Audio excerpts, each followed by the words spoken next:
தமிழ் உள்ளங்கள் அனைவருக்கும் இணைய வணக்கம். இது உங்கள் தமிழ் ஸ்டோர் சேனல். நீட் 2025 கூடிய அப்ளிகேஷன் ஓப்பன் ஆகி நிறைய பேர் ரெஜிஸ்ட்ரேஷன் பண்ணிட்டு இருப்பீங்க.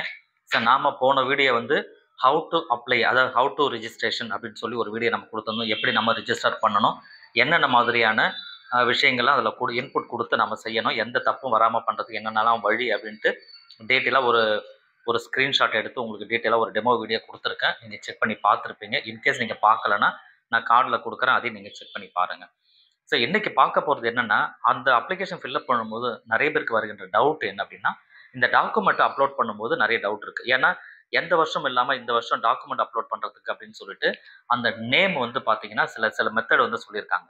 அதாவது ஃபோட்டோ அப்படின்னு சொன்னால் அது ஃபோட்டோ கீழே இருக்கிற பேர், சிக்னேச்சர்னா சிக்னேச்சர் கீழே இருக்கிற பேர், இதெல்லாம் வந்து ஒரு சின்ன மாற்றங்கள் கொண்டு வந்திருக்காங்க. முன்னாடிலாம் வந்து நம்ம சிஸ்டத்தில் என்ன பேரில் இருக்கோ அதே பேரில் அப்லோட் பண்ணிவிடுவோம். ஆனால் இனிமேல் அப்படி பண்ண முடியாதுன்றதுனால இப்போ அது என்ன விவரங்கள் அப்படின்றத டீட்டெயிலாக உங்களுக்கு நான் சொல்கிறேன். ஒரு டெமோவாக காமிக்கிறேன். அதில் சின்ன சின்ன ஃபோட்டோவாக இருக்காது. ஜஸ்ட் ஒரு கட்டம் போட்டு உங்களுக்கு அது photo, ID proof, address proof அந்த மாதிரிலாம் இருக்கும். அது கீழே ரீநேம் அப்படின்றது எப்படி நீங்கள் பண்ணணும் அப்படின்றது அதில் நான் சொல்லியிருக்கேன். அதை டீட்டெயிலாக நீங்கள் பார்த்தீங்கன்னா கண்டிப்பாக உங்களுக்கு அண்டர்ஸ்டாண்ட் ஆகும். அதுக்கு முன்பாக ஃபோட்டோஸ் எல்லாமே தெளிவாக நீங்கள் எடுத்து வச்சுக்கிங்க. பாஸ்போர்ட் சைஸ் ஃபோட்டோவாக இருந்தாலும் சரி, போஸ்ட் கார்டு சைஸ் ஃபோட்டோவாக இருந்தாலும் சரி, ஒரு 5 காப்பி 6 காப்பிக்கு மேலே எடுத்து வச்சுக்கிங்க. ஈவன் உங்களுக்கு அட்மிஷன் வரைக்குமே ஒரே ஃபோட்டோ கண்டிப்பாக தேவைப்படும். அதனால் இப்போ ஃபோட்டோ ஒன்று எடுத்துட்டு அதுக்கப்புறம் திருப்பி நீங்கள் திரும்ப வந்து அது வேற ஒரு ஃபோட்டோ வேற ஒரு ட்ரெஸ்ஸை போட்டு எடுக்காதீங்க. அது நல்லாவும் இருக்காது. ஸோ ஒரே எந்த ட்ரெஸ்ஸை போட்டு நீங்கள் ஃபோட்டோ எடுக்கிறீங்களோ அதே காப்பியோ ஒரு 4, 5 காப்பிக்கு மேலே போட்டு வச்சுக்கோங்க. ரெண்டு copy post card size and சொல்ல பாஸ்போர்ட் சைஸ் ரெண்டுமே எடுத்து வச்சுக்கோங்க. சரிங்களா? இப்போ அந்த ரீநேம் என்ன, எப்படிலாம் பண்ணணும் அப்படின்றத இந்த வீடியோவில் நான் சொல்கிறேன். கடைசி வரைக்கும் பாருங்கள். தவறாமல் இந்த வீடியோவை ஷேர் பண்ணுங்கள். இப்போ டாக்குமெண்ட்டை பொறுத்த வரைக்கும் உங்களுக்கு என்னென்னலாம் வேணும் அப்படின்றத நான் போன வீடியோவில் கொடுத்துருந்தேன் இல்லையா, அந்த ஸ்லைடு தான் இப்போ நீங்கள் பார்க்குறீங்க. Passport size photo, left and right finger print கண்டிப்பாக வந்து 10 விரலையுமே வச்சு ஃபிங்கர் பிரிண்ட் வேணும். அது என்னென்ன சைஸில் வேணுன்றது இங்கே பார்த்துக்குங்க ஒரு clans. Signature, post card size photo, category certificate தேவைப்படுறவங்க மட்டும் அதை வச்சுக்கோங்க. கிளாஸ் 10 மார்க் ஷீட்டு அல்லது வந்து கிளாஸ் 10 சர்டிஃபிகேட். இது வந்து ஒரு சில குரூப்புக்கு ஸ்டேட் போர்டுலாம் வந்து மார்க் ஷீட்டு தான் இருக்கும். அப்போ இருந்தால் அது மட்டும் நீங்கள் வச்சா போதுமானது.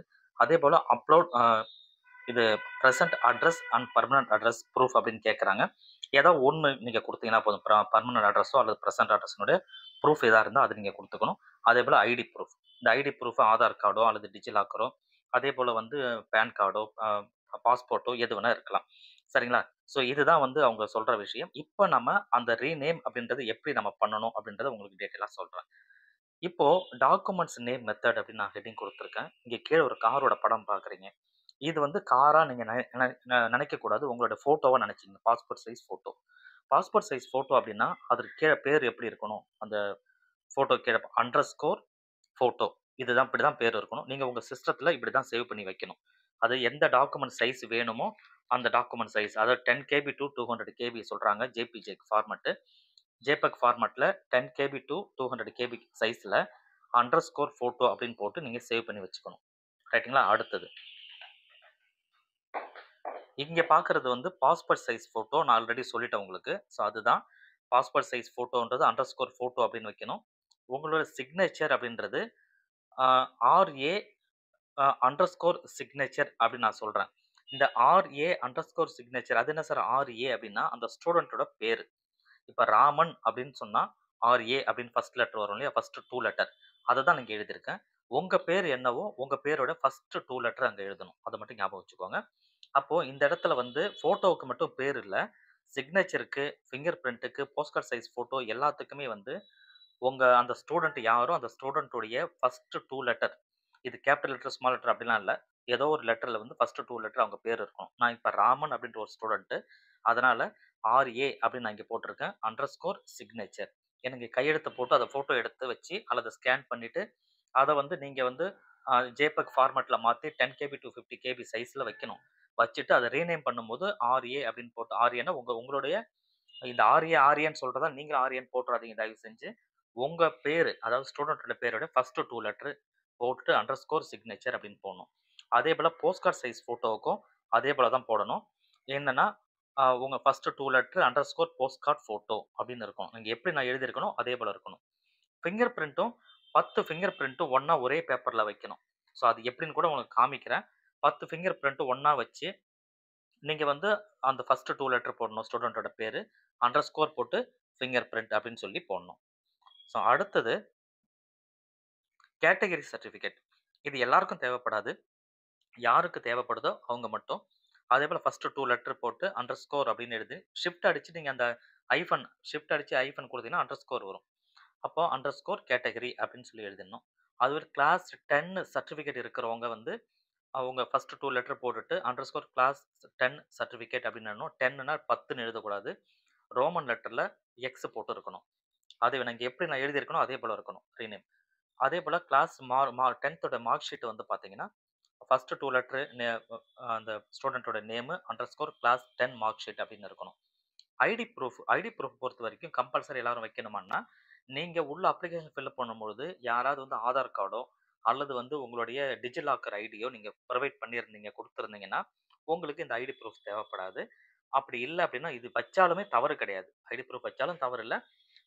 ஆதார் அல்லது டிஜிலாக்கர் இவங்க மட்டும் வச்சா போதும். இவங்க வந்து பார்த்தீங்கன்னா, அவங்களோட பாஸ்போர்ட் வைக்கலாம். அல்லது வந்து வேற ஏதாவது ஒரு டிரைவிங் லைசென்ஸ் இருந்தா அத வைக்கலாம். எத வச்சாலுமே அந்த ஸ்டூடண்ட்டுடைய யார் வைக்கிறாங்களோ அந்த ஸ்டூடண்ட்டோட ஃபர்ஸ்ட் 2 லெட்டரு அண்டர்ஸ்கோர் போட்டு அந்த ஐடி கார்டுடைய லாஸ்ட் 4 டிஜிட் நம்பர்.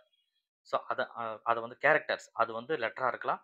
அல்லது வேற ஏதாவது எழுத்தா இருக்கலாம். எதா இருந்தாலுமே லாஸ்ட் 4 டிஜிட் வந்து அங்க குடுக்கணும். ஸோ இப்ப கிளியரா புரிஞ்சிருக்கும்னு நெனைக்கிறேன்.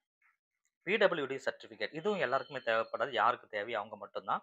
ஃபர்ஸ்ட் 2 லெட்டர் போட்டுட்டு அண்டர்ஸ்கோர் போட்டு பிடபிள்யூடி சர்டிஃபிகேட் அப்படின்னு இருக்கணும். அட்ரஸ் ப்ரூஃபும் அதே போல தான். அது பெர்மனன்ட் அட்ரஸா இருந்தாலும் சரி, அல்லது உங்களுடைய அ இது டெம்பரவரி அட்ரஸா இருந்தாலும் சரி, ஃபர்ஸ்ட் 2 லெட்டர் போட்டு அண்டர்ஸ்கோர் போட்டு அட்ரஸ் ப்ரூஃப் அப்படின்னு சொல்லி இருக்கணும். இதுல ஸ்பெல்லிங் மிஸ்டேக் இருக்கக்கூடாது. அவங்க என்ன சொல்றாங்களோ அதே போல தான் இருக்கணும்.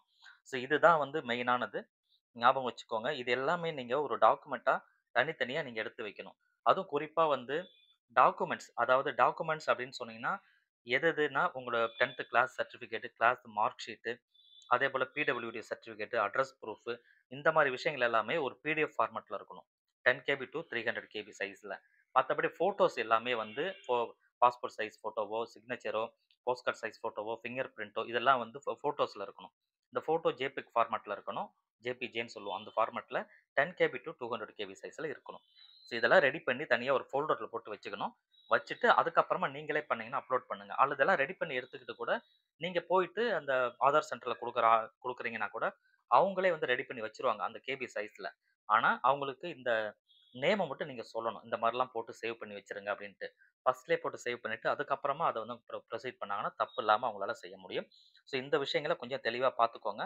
ஸோ உங்களுக்கு டாக்குமெண்ட்ட பொறுத்தவரைக்கும் என்னென்னன்றத ஒரு கிளான்ஸ் திரும்ப ஒரு தாட்டி நீங்க செக் பண்ணி பார்த்துருங்க. பார்த்துட்டு அதற்கு தகுந்த மாரி நீங்க ரெடி ஆயிடுங்க. All the best. Thank you for வாட்சிங்.